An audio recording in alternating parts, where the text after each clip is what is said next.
ఎవరా బాను మాట్లాడుతుంటే male voice వస్తుంది. ఎవరు మాట్లాడుతున్నారు ఎక్కడి నుంచి? అరే బాబు బాను నువ్వేనా? సారీ సారీ ఎవరు వేరే వాడు. నువ్వు మళ్ళీ నువ్వు కూడా లిప్ లాకులు చేస్తావు అంటే నేను చేయను అన్న. అంటే మరి ఇగో ఇట్లా నువ్వు లిప్ లాకులు చేయమంటే చేయవు, మళ్ళీ వేరే హీరోలు పెట్టుకోమంటే మళ్ళీ పెట్టుకోవద్దంటావంటే అరే. భానుశ్రీ అంటే ఎవరో గుర్తుపట్టకపోవచ్చు, కానీ బిగ్ బాస్ బాను అంటే టక్కున గుర్తుపడతారు. ఆ ఫేమ్తోనే జబర్దస్త్, శ్రీదేవి డ్రామా కంపెనీ షోస్లలో మెరిసింది. తన నటనా ప్రస్థానాన్ని 2017లో జాబిలమ్మ సీరియల్తో ప్రారంభించి టెలివిజన్ ప్రేక్షకుల దృష్టిని ఆకర్షించింది. చిన్న పాత్రలోనైనా బాహుబలి, కుమారి 21 యాప్, కాటమురాయుడు లాంటి పెద్ద సినిమాల్లో నటించి తన టాలెంట్ చాటింది. కానీ ఆమెకి నిజమైన గుర్తింపు మాత్రం 2018లో బిగ్ బాస్ తెలుగు సీజన్ 2 ద్వారా వచ్చింది. ఆ షోలో ఆమె కాంట్రవర్సీలు ఆమెని అందరికీ పరిచయం చేశాయి. ఇదే ఆమె కెరియర్కి ఒక పెద్ద మలుపయింది. అసలు ఎవరి భానుశ్రీ?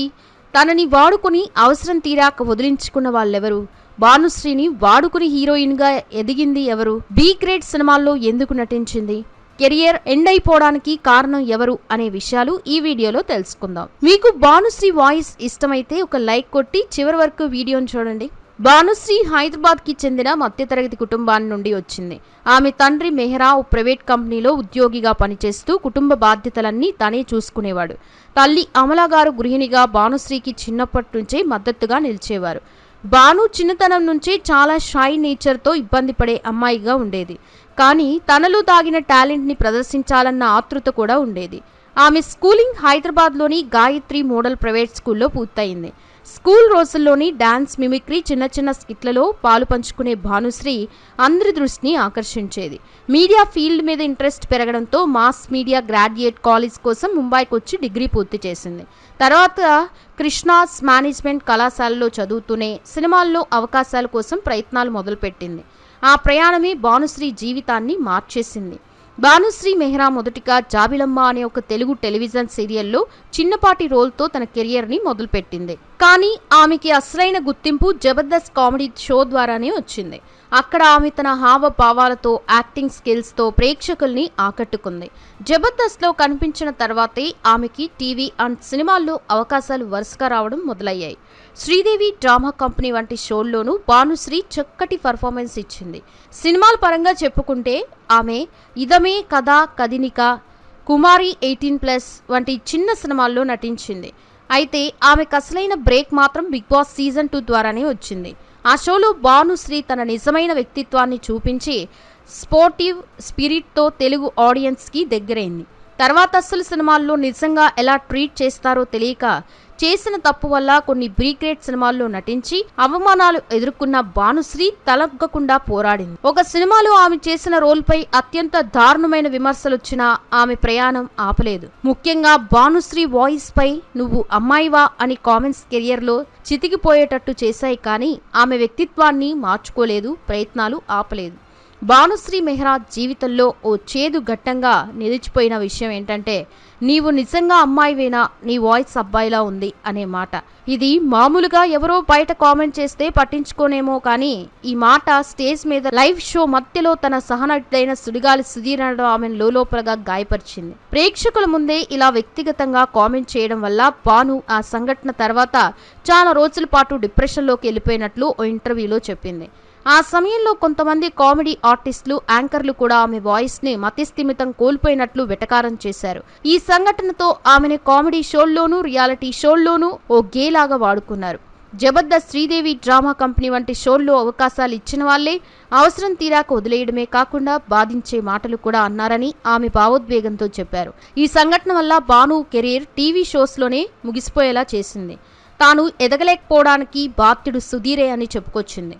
ఆ తర్వాత అందరినీ షాక్కి గురి చేసిన విషయం ఏంటంటే, నన్ను తమన్నా డూప్గానే చూపించి తాను టాప్ హీరోయిన్గా ఎదిగింది అన్న మాటలు. ఆమె మాటల్లో అసూయ కాదు, ఆత్మగౌరవానికి జరిగిన అన్యాయం ఉంది. మొదటి దశలో ఒక సినిమాలో తమన్నా ప్రధాన పాత్ర పోషిస్తుంటే కొన్ని సీన్స్కి డూప్గా భానుశ్రీని మేకర్స్ వినియోగించారు. ఆ సమయంలో కెమెరా ముందు కనిపించే తమన్నా అయినా కష్టపడింది మాత్రం భానునే అని ఆమె బాధపడింది. అంతేగాక ఆ సినిమా విజయం తర్వాత తమన్నా స్టార్ హీరోయిన్గా ఎదిగినప్పటికీ తనని గుర్తించలేదని వాపోయింది. కెరియర్ స్టార్ట్ అయిన సమయంలో వచ్చిన ఏ అవకాశాన్ని వదులుకోకుండా పనిచేస్తే ఇలా డూప్గా పనిచేయాల్సి వచ్చిందని చెప్పుకొచ్చింది. అయితే ఆ అనుభవం ఆమెని వెనక్కి లాగడం కాదు, బలంగా నిలబెట్టిందని కూడా చెప్పింది. నేను కూడా నటిగా పేరు తెచ్చుకోవాలని పనిచేశాను, కానీ కొంతమంది ఎదగడానికి నన్ను వాడుకున్నారని ఆమె వ్యాఖ్య ఇండస్ట్రీలోని కఠిన నిజాలని బయటపెట్టింది. భానుశ్రీ తన కెరియర్ మొదట్లో ఏడు చేపల కథ అనే సినిమాల్లో నటించిన విషయాన్ని ఓ ఇంటర్వ్యూలో బాధతో గుర్తు చేసుకుంది. ఆ సినిమా ఒక సున్నితమైన పేషెంట్ పరిస్థితిని చూపించే సందేశాత్మక చిత్రంగా చెప్పడంతోనే తాను అంగీకరించానని చెప్పింది. ఆ సినిమాలో ఉన్న విషయం ఓ బాధితుడి జీవితం గురించుకొని నటించాను, కానీ అది ఆఖరికి ఒక బి గ్రేడ్ సినిమా అనిపించేలాగా తీశారు అని ఆవేదన వ్యక్తం చేసింది. ఆ సినిమాతో తనపై వచ్చిన మచ్చ ఇప్పటికీ తనని బాధిస్తుందని చెప్పింది. అది నిజంగా మంచి కథతో ఉన్న సినిమా అనుకున్నాను, కానీ తీరా ప్రేక్షకుల ముందు వచ్చినప్పుడు అది వేరే రూపం తీసుకుంది అని ఆమె వ్యాఖ్యానించింది. ఆ సినిమా వల్ల తన కెరియర్ మీద పెద్ద ప్రభావం పడిందని, మొదట్లో వచ్చిన అవకాశాన్ని వదులుకోకూడదని ఉద్దేశంతో ఒప్పుకున్నానని చెప్పింది. వెంటనే స్టార్ అవ్వాలి అనే ఆశ లేదు, కానీ నా గౌరవాన్ని నేనే పోగొట్టుకున్నాననే ఫీలింగ్ అని చెప్పిన ఆమె మాటలు ఇండస్ట్రీలో ప్రారంభ దశలో ఆర్టిస్టులను ఎదుర్కొనే బాధని అర్థం చేయిస్తాయి. ఈ సినిమా నా జీవితంలో తీసుకోకూడదని ఒక తప్పు అని చివరిగా బాధతో చెప్పింది. భానుశ్రీ బిగ్ బాస్ షోలో పాల్గొన్న సమయంలో కొన్ని గొడవలు, వ్యాఖ్యల వల్ల ఆమె వివాదాల్లో చిక్కుకుంది. ఇతర పోటీదారులతో జరిగిన వాగ్వాదాలు, ఆమె తీరుపై వచ్చిన విమర్శలు సోషల్ మీడియాలో వైరల్ అయ్యాయి. కొన్ని సంఘటనలు ఆమెపై నెగిటివ్ ఇమేజ్ తీసుకొచ్చినప్పటికీ ఆమె ధైర్యంగా స్పందించి వాటిని ఎదుర్కొంది. షోలో ఆమె వ్యక్తిత్వం, వ్యాఖ్యలు కొందరికి నచ్చకపోయినా ఆమె తన నిజమైన వైఖరిని చూపించేందుకు ప్రయత్నించింది. వ్యక్తిగత జీవితానికి సంబంధించి వచ్చిన రూమర్స్ కూడా ఆమెను తీవ్ర ఒత్తిడిలోకి నెట్టాయి. ఆమె సినిమా ఎంపికలు, ప్రదర్శనపై కూడా ట్రోలింగ్ ఎదురైంది. అయినా కూడా భానుశ్రీ తాను నటిగా నిలదొక్కుకోవడానికి కృషి చేస్తూనే ఉంది. ఈ వివాదాలు ఆమెకి ఓ పరీక్షలా మారినప్పటికీ ఆమె ఆత్మవిశ్వాసంతో ముందుకు సాగింది. భానుశ్రీ ప్రస్తుతం తన కెరియర్ని మరింత మలుపు తిప్పేలా కొత్త అవకాశాల కోసం కృషి చేస్తోంది. ఆమె ఇప్పటికే 2 తెలుగు వెబ్ సిరీస్తో పాటు ఒక మల్టీ లాంగ్వేజ్ క్రైమ్ థ్రిల్లర్ సినిమాలు నటించేందుకు ఒప్పందం చేసుకున్నట్టు సోషల్ మీడియాలో లైవ్లో చెప్పింది. ఈ ప్రాజెక్టులన్నీ షూటింగ్ దశలో ఉండగా, ఒకటి ఓటీటీ రిలీజ్కి సిద్ధమవుతూ ఉండగా అభిమానుల్లో అంచనాలు పెంచుతోంది. ఇక భాను తన గతం నుంచి పాఠాలు నేర్చుకుంటూ, తను ఎదుర్కొన్న విమర్శల్ని బలంగా మార్చుకుంటూ తన నటనా ప్రతిభను కొత్తగా చూపించేందుకు సిద్ధమవుతుంది. కెరియర్లో ఎదురైన మలుపులను అధిగమించి మరోసారి ప్రేక్షకుల గుండెల్లో నిలిచేలా ఎదగాలనే లక్ష్యంతో ముందుకు సాగుతోంది.